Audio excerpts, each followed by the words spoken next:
This is eNews at 7 live from Johannesburg. I'm Tony Ndoro, and these are your top stories. Michael Masuta wants answers after one Goedemud prison warder was killed and another allegedly raped by an inmate. The search continues for over 200 people still missing in the Zimbabwean village of Kopa after the deadly cyclone Idai. But we start with this. Correctional Services Minister Michael Masuta has extended condolences to the family of an official who was killed by a prisoner at the Goedemud prison in the Free State. Two female officers who were held hostage by an inmate, and one was stabbed to death and the other was reportedly raped. We extend our heartfelt condolences to the family and loved ones of the bereaved family, and also wish speedy recovery to the colleague who also was assaulted in the incident. My understanding is that this is one of the facilities which is actually undercrowded at about 97%. So the issue of the facility operating beyond capacity does not arise. The ANC President Cyril Ramaphosa was out and about in KwaZulu-Natal. He visited several houses in KwaMashu and assured his supporters that job creation is one of his government's key priorities. Abantwana abaningi ulusha abayithola imisebenzi. Nalabo abanye baku 35 nokuya phezulu abayithola imisebenzi. Angithi kunjalo siyakwazi lokho. Sibhizi ngaloko sizama ukuvula amathuba yemisebenzi. Now, EFF leader Julius Malema says if his party wins the general election, he'll make sure that all corrupt ANC leaders are sent to jail. He was speaking at the launch of the EFF's provincial manifesto in the Western Cape earlier.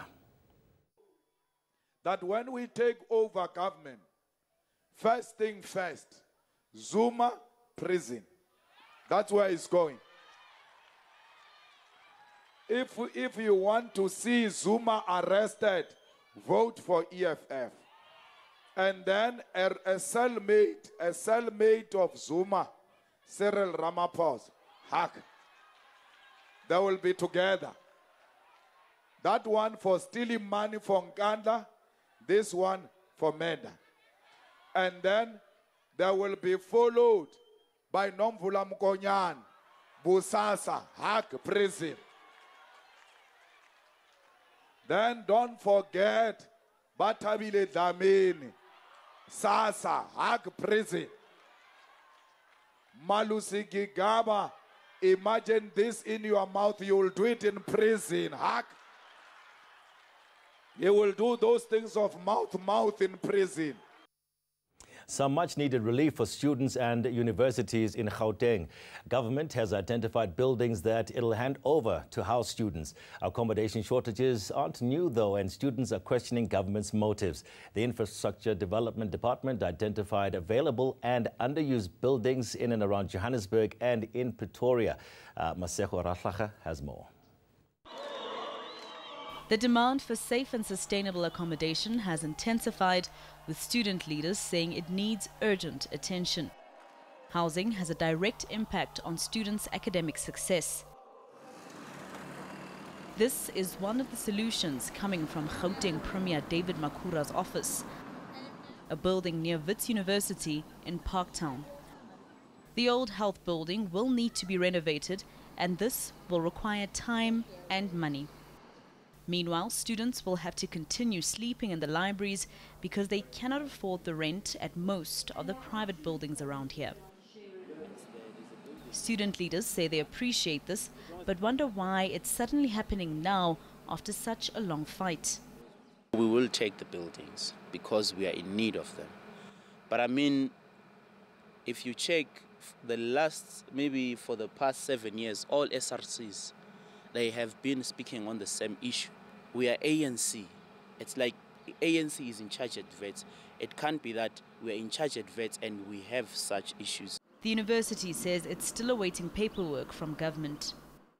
It's a much needed relief, and we are quite excited about this opportunity that has become available, and we look forward to working with government on making sure that the building is prepared as soon as possible to be able to assist our students.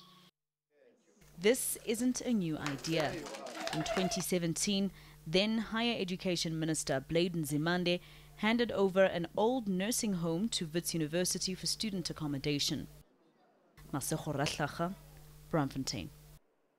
2 Durban women are recovering in hospital following a vicious attack by 5 dogs. The owner of the animals appeared in court on Thursday, facing 2 charges. Our reporter Mawande Keswa has more. But please note that this story contains graphic visuals and may be upsetting to some viewers. Earlier this week, this street became the scene of a nightmare for 2 Durban women aged 28 and 49. A passerby who tried to help recalls what happened. As I came down the road, I saw a big commotion.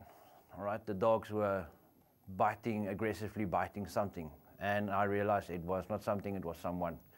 So I got on my hooter, and they went away from the lady and came back. And at that stage, I realized I need to get out and help her. So I picked up a stick from the road, and I just started hitting and kicking and screaming.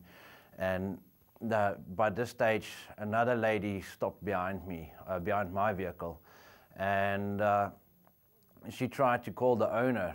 So the dogs were obviously away from the first victim, going towards the gate where the second victim was. So the second victim actually called the owner, and then the dog started attacking her.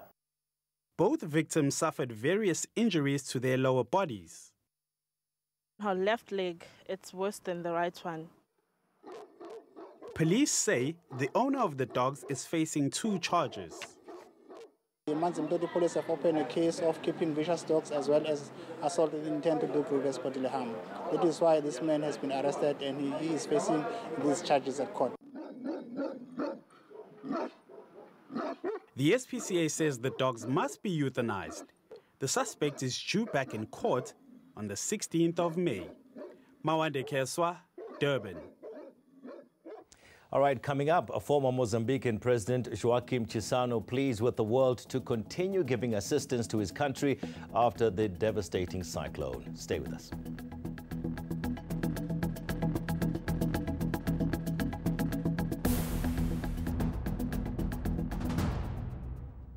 Welcome back. Now, over 200 people are missing in the village of Kopa in Zimbabwe's Chimanimani district. That's after the destruction of Cyclone Idai. The cyclone hit eastern Zimbabwe 2 weeks ago. The cyclone brought an unthinkable amount of water, mud and boulders down and pulverized this village. One of the badly affected areas in the Chimanimani district is an area called Kopa. The Gift of the Givers team, along with 4 sniffer dogs and search and rescue technicians, are being helicoptered into the area where at least 39 school children and the school principal's bodies remain missing. We're going to see if we can catch a lift.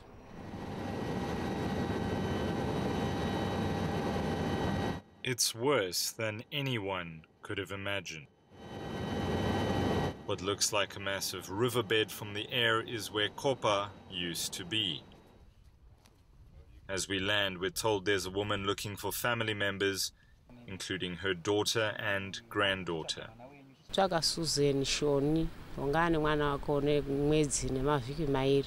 She's saying she's been here several weeks. She's looking for Susan and Mr. Mendamweri.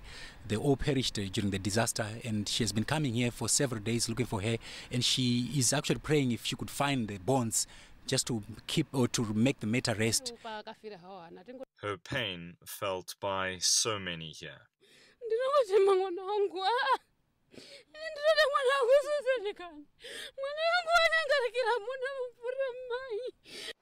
We ask where the primary school is with the 39 missing learners. It's gone. Nothing but a newly formed river and rocks in its place. It's clear that there are far more people missing than just 39. Three rivers meet in Kopa. The cyclone brought an unthinkable amount of water, mud and boulders down, pulverizing the village.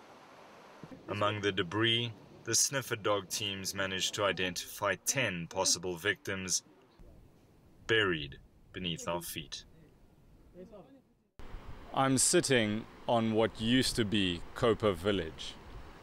The massive boulders that you see are believed to have been the foundations of a dam 10 kilometers upriver that was washed down by the cyclone. Just in this vicinity, there are 207 people reported missing, and only 5 bodies have been recovered. Michael Apple in Kopa village in Chimanimani district in Zimbabwe. Now, former Mozambican President Joaquim Chissano has asked the world to continue giving assistance to his country. The southern African state is trying to recover from Cyclone Idai, which smashed into the port city of Beira 2 weeks ago. Mozambique's disaster management says the death toll has now risen to 648. Over 1.8 million people are affected. Authorities have called off rescue operations for victims as the focus now turns to containing the inevitable outbreak of disease. Chissano spoke to eNews on the sidelines of the Global Business Roundtable in Johannesburg.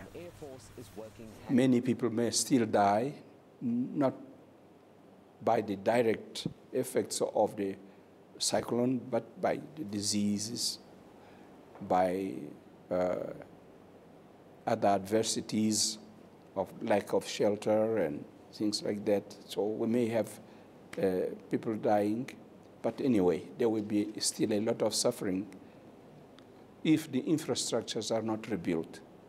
It takes a long time to rebuild schools, hospitals, roads, bridges, and so on. So people may start producing afresh, but then they will have difficulties in trading whatever they are going to produce if these infrastructures are not built quickly. People around the world are being urged to participate in Earth Hour later tonight. It's a switch off to show your commitment to the planet and the environment. Scores of countries participate, but this year, as South Africans are being urged to participate, well, we're just emerging from days of stage 4 load shedding, and the Twitterati is not liking the appeal from local authorities to switch off. The world is switching off. But South Africans are saying we've been switching off for days. And as authorities urge us to do our bit, one Twitter user is urging authorities to just use their switches because after all, they know where they are.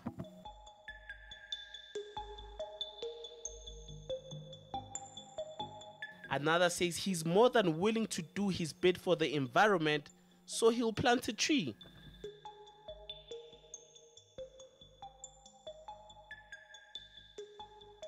Whatever you decide, it's clear South Africans aren't laughing about being in the dark. Stay with us though. Coming up, we'll bring you weather details for the rest of your weekend.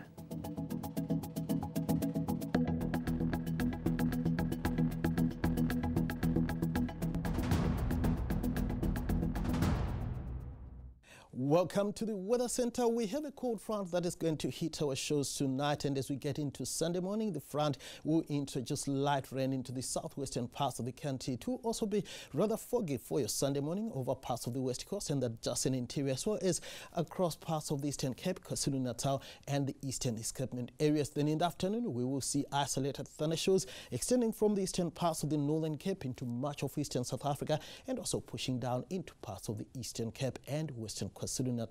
And in the evening, we are going to see yet another cold front maintaining light rain over the south coast. It will be cloudy and rainy on Sunday night for the western areas of the Eastern Cape. Now, here's a closer look at what you can expect for your part of the country. We start with the Northern Cape, where isolated thundershows are forecast on Sunday afternoon for the eastern areas, where it's going to be pretty hot in some areas, with Appington peaking at around 35 degrees. It will be partly cloudy to cloudy for parts of the Western Cape, with a light rain for the southern parts of the province, province, Cape Town gets away with partly cloudy skies, warming to around 23 degrees. We're also going to see light rain over the southwestern areas of the Eastern Cape. The rest of the province should see isolated thundershowers, and it's going to be pretty warm for the northern parts. We are expecting a dry one for the KwaZulu-Natal province, warm to hot for most areas, Durban and Port Shepstone peaking at around 28 degrees. Thundery showers are forecast for the Mpumalanga Highveld, dry however for Mbombela peaking at around 29. We are going to see passing showers as well for parts of Limpopo, dry for Polokwane with a high of around 29 degrees. Thundershowers are also forecast for much of the northwest, where highs in the lower 30s are expected in most areas. We are also going to see similar weather for much of the Free State, Forest Smith and Bloemfontein, warming to around 31 degrees. Gauteng should also see afternoon thundershowers, Soweto and Johannesburg with highs of around 29. Now on Monday, we should see isolated thundershowers persisting over the eastern areas, light rain from George into Durban. Then on Tuesday, rain and thundershowers are forecast over the eastern areas. It will be mostly sunny and warm in Cape Town. All right, now, if you can dream it, you can do it. That is the message from a young man who went from being unemployed to being a published author. His book, Drowning in Own Tears, was published last year and is now just a couple of hundred copies away from being a bestseller. Slindelo Masikane has more. She looked so thirsty and hungry like a lion. Against all odds, 28-year-old Mishek Bevula is living his dream. He's come a long way from holding up a placard on the street corner, pleading for help to have his book published. For a moment, I thought, what about my dignity? But I was like, woman, you can't worry about dignity. You have to be realistic at some point. So I was like, you know what? To hell with dignity. Let me just go to the robots with the placard and just ask for help. I think I waited there for like 2 hours. Then after that, there were some pics circulating on Twitter, Facebook. I started getting calls and emails with people wanting to help me. His debut novel is an intriguing read. He says he fell in love with writing in 2013. I was actually writing for newspapers, magazines. So I was writing on opinion pieces, those articles, week in, week out. I was always winning for best articles of the week on Daily Sun, Sowetan, Move, Drum. Published in May last year, the book has garnered much success. Bevula is now on his way to reach bestseller status. He needs to sell 265 more copies. 200 a copy, 200 a copy. Bevula says he hopes his journey will encourage young writers to never give up. I actually want to educate or rather inform the young authors to say, you know what, sometimes you shouldn't write a story that you think is going to sell. Write a story that you think is going to inspire, because nowadays people just write books to get money. You have to write a book to inspire other people or to get other people informed about their experiences. The young South African author hopes his book will transcend our borders and make its mark internationally. Slindelo Masikane, Johannesburg. Right, let's recap your stories, or our two top stories for tonight.